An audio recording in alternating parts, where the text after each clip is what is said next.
So today we're going to continue with page 2 of the notes that we started on Thursday. The big question, how are net area and the antiderivative related?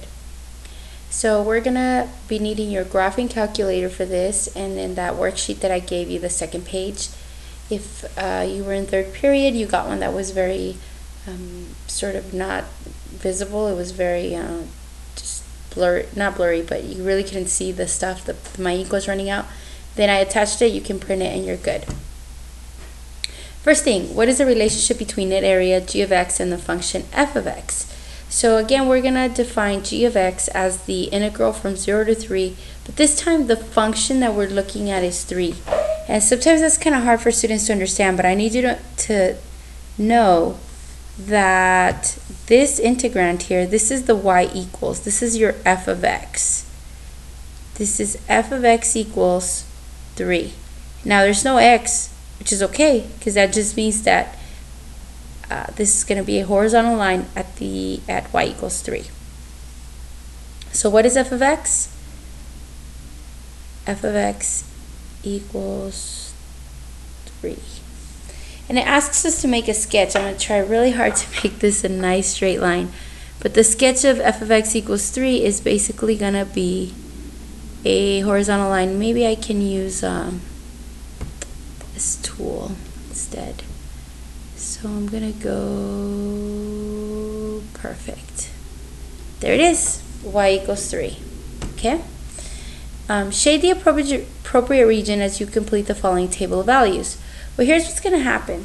In the previous video, what we did, or in Thursday when we did this in class, we were being asked to find g of 0, g of 3, g of 5, g of negative 3. So we kept plugging these in, we kept shading and finding the correct answer. Well, instead of doing it one by one and separately the way we did it in the notes, what we're going to do is we're going to compile all that information onto a table. Okay? And so for the first table, for the first component of the table, the first entry is going to be when x is negative 1. Well, what does that mean? Okay, well that means g of negative 1. And let me just write it here. G of negative 1 is simply the integral from 0 to negative 1 under the function f of x dx. And when we do negative 2, we're going to plug in a negative 2, then a 0, then a 1, then a 2. And we're doing a little bit of shading just so you again know where these values come from. So we'll start at 0 and we'll go to negative 1. And you can see what happens here is we created a rectangle. It's pretty easy to find the area, but we are above the x-axis to the left. So that's going to be a 1 by 3, but the value is going to be negative 3 because we're moving to the left. In the next section, the next entry, we go to negative 2. So we start at 0 and go to negative 2. This time we create a rectangle that's a little bit wider. So this time it's 2 by 3. Again, we're still going to the left above the x-axis, so that'll be negative 6. 0 is easy because when we don't move, we stay at 0. No area. 1, this time we're moving to the right now. We start at 0, move to the right 1. So you can see we're going to get positive area because we're above and moving to the right, which means that this is a 1 by 3, positive 3. Moving from 0 to 2 gives us 2 by 3, which is positive 6. And organizing this in the table is kind of nice because now they're going to ask us to plot our points on the axis provided. See, all of these are values of g of x. And instead of just sort of writing them down, what we're going to do now is think of these as an ordered pair. The ordered pair negative 1 comma negative 3. This negative 3, of course, meaning the net area under the curve. And this is going to be the point negative 2, negative 6. We also have the point 0, 0. We have the point 1, 3. We have the point 2, 6. And we're going to put those on this coordinate plane. So this is f of x. We shaded our area. And this is g of x, and we're going to use the points that we came up with using area to see what this graph looks like. So if we take the outputs of that in area, let's graph them and see what happens. We have negative 1, negative 3. We have negative 2, negative 6. we have 0, 0. We have 1, 3. And we have 2, 6. Well, what does that look like to you? Well, to me, it looks like a line. It looks like a line that has a slope, let's see, 1, 2, 3, run 1, 1, 2, 3, run 1. So I would say that this is a line. Let me see if I can use my line tool to draw a line. Let's see. It's some all. Oh, I moved a little bit, but I think I'm good. Okay, well, that's my line. So taking those areas, those net areas under the curve, making them, thinking of them as points and plotting them gave us a line, this line that we have here.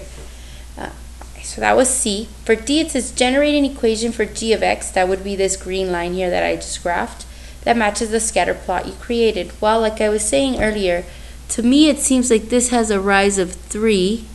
1, 2, 3, run 1. 1, 2, 3, run 1. So I think the slope of this line is going to be 3. The y-intercept, that's b, that's 0. So if I think of the equation of a line as y equals mx plus b, I don't really need to use point slope form because I know the slope and I know the b, the y-intercept. I would guess that the equation of this line is going to be 3x plus 0, or if we want to use the proper notation, which is g of x, because that's what this function is representing, we would say that g of x equals 3x. I don't really need that 0. And this is very important, okay? It says compare your equations for g of x and f of t or f of x above, and can you make any conjectures about the relationship? So I'm going to use kind of different color. So this equation here, g of x equals 3 of x, we need to compare that with this equation here. Is there a relationship between them? And if you are thinking that g of x looks like the antiderivative of 3, then you are correct. So this is a very, very important thing. The antiderivative, the net area, the net area under the curve, when plotted and graphed, is going to give you the antiderivatives of the function that you were finding the area under. So compare your equations. Can you make a conjecture about the relationships? Sure. I would say, it's hard for me to write it here, but I would say that g of x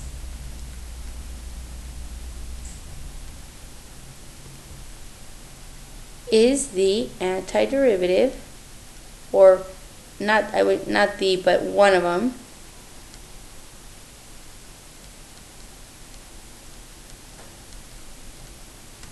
of f of x. That's what I would say. Now it kind of asks us to test our conjecture using a calculator. So what I did is I have here, this is my calculator. I'm going to go ahead and, what I did in y1 is I'm graphing g of x. G of x is the integral from 0 to x of 3 dx. And then in the second one, I'm graphing that equation we came up with, which was 3x. And if you notice, 3x is the antiderivative of 3. And I'm going to go ahead and tell it to graph. And it's already graphed both of them, so it's hard for you to see that they really are the same thing.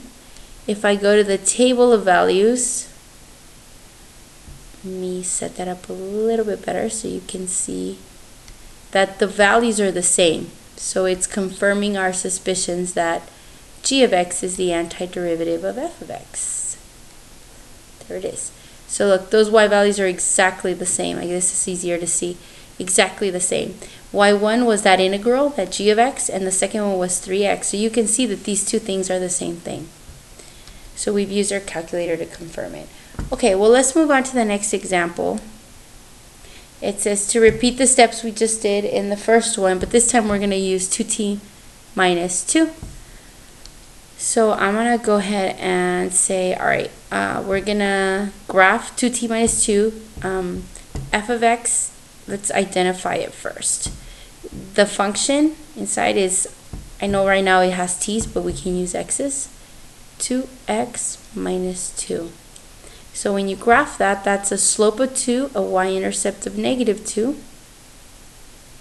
So we'll start at negative 2, that's the y-intercept, and then we'll rise to run 1.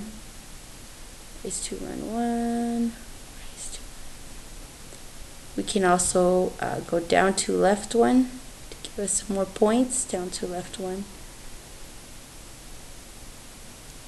And then I'm going to use my tool to make a line so that it's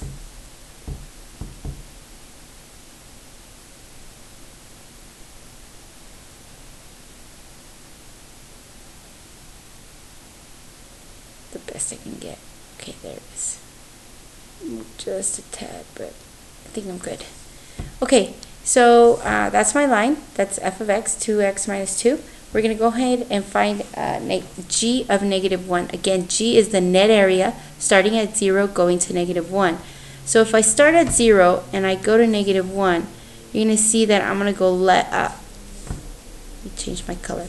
I'm going to be below the x-axis but going left. So what that's going to do is it's going to produce, let's see, negative 1.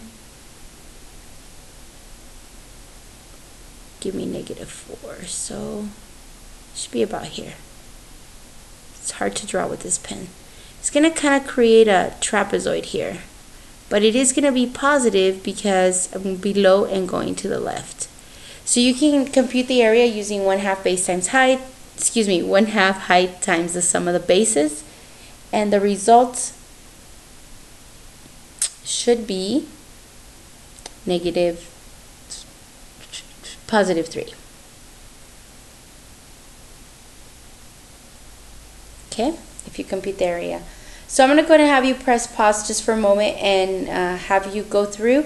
You're going to go now to negative 2, starting at 0, negative 2. Okay, another a little bit wider trapezoid. Then 0 is easy. I would just fill that in right now with 0. And then you're going to move to the other direction. You're going to move to 1. Now, at 1, you're going to be below to the right. It's a small little triangle, but it is going to be negative because you are below going to the right. So you're going to have a negative there. And then as you keep moving over to positive 2, you're going to get, you can already see, positive area. Then you're going to move to 3 and eventually to 4. And those, of course, are all triangles with positive area. So go ahead and I'm going to go ahead and press pause. You can do the same. Fill in your table and then we'll compare. Well, I finished my points. Here they are. Hopefully yours agree with mine. And I went ahead and plotted them here on the right coordinate plane. And what I got is this time I didn't get a line. This time I got something that kind of looks like a parabola. I'm pretty sure that that's going to be a parabola. And it's going to be a little harder for me to draw this, but I'm going to try to trace it and see if I can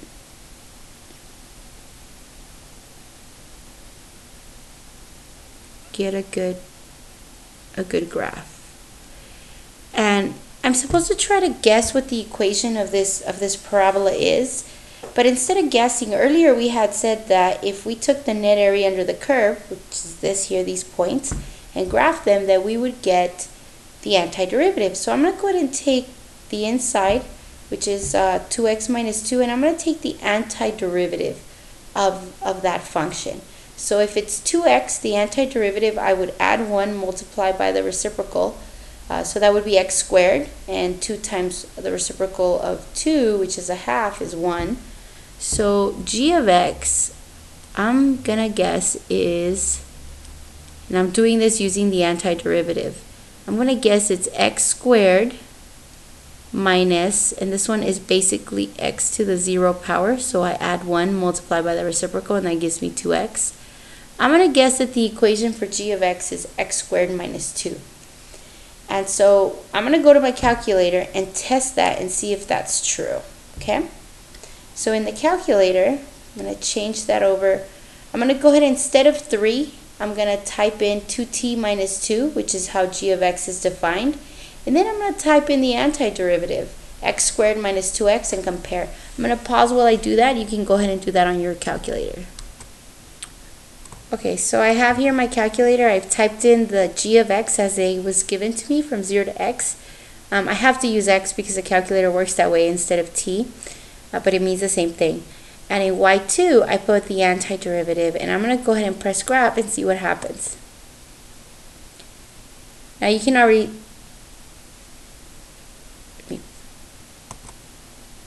Okay, so here it is. It's graphing the g of x, the integral. You can see that in blue. And that's what we came up with using the net area. That's a sketch of it. It's a little bit slow. You can see here it's pretty much the same thing we came up with on our paper. And now in red, it's going to graph that second, the antiderivative, that second equation we typed in, which was x squared minus 2x. You can see both functions here represented. And what you're going to notice is it's going to start to turn red here in a little bit because they're the same. Okay, I think I paused it while it happened, but you will see it on your own calculator how it turns red. This is kind of slow because we're working with integrals, so just be patient with it. Alright, so going back, it says, does your conjecture in example, in the first example still hold true? And that conjecture, if you remember, was that the net area under the curve was the antiderivative. So when we graphed the integral, which is the net area, and we graphed the antiderivative, we got the same function. So I would say that yes, in fact, it is the same thing. And it says, what is the relationship between net area g of x and the function f of x? Well, I would say that g of x is the antiderivative of f of x. And you can write that in a sentence. I'm just going to abbreviate here. And so here it's sort of it's stated. If you remember, we are saying that the notation for the antiderivative of f of x is capital F of x. So we just have that stated right here. The antiderivative of little f of x is equal to the integral from a to x of f of t dt. I think in your guys' paper, this is a z, but it's intended to be an a, meaning that it could be any starting point and going to any x value that they choose. The antiderivative is the net area under the curve, and that is what that statement means. That's a pretty powerful thing. In the next video, we're going to actually connect the antiderivative to how you evaluate integrals algebraically. You can go ahead and take a break, and then we'll come back with the next video.